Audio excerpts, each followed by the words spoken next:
Argentina football দল কি সত্যি এতটা খারাপ যে স্পেনের কাছে ফাইনালে এভাবে হেরে গেল? নাকি এই হারের পেছনে লুকিয়েছিল ফকল্যান্ড দ্বীপের রাজনীতি আর ফিফার এক বিশাল বিতর্ক? চলুন জানাচ্ছি আসল ঘটনা।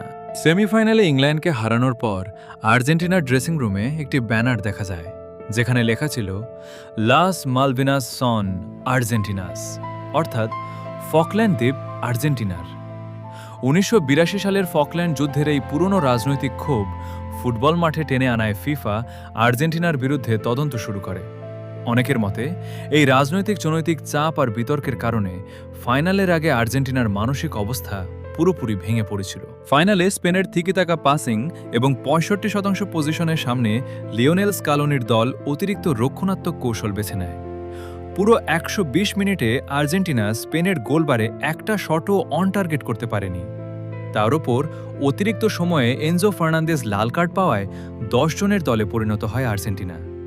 শেষ পর্যন্ত ১০৬ মিনিটে ফেরান তোরেসের গোলে স্পেনের কাছে ম্যাচ হারে বিশ্ব চ্যাম্পিয়নরা। অনেকের প্রশ্ন, টুর্নামেন্টে ৮টি গোল ও ৫টি অ্যাসিস্ট করার পরও মেসি কেন গোল্ডেন বল পেলেন না? কারণ ফাইনালে স্পেনের ডিফেন্স মেসিকে পুরোপুরি বোতরবন্দি করে রেখেছিল। তার এক্সজি ছিল মাত্র ০.০৪।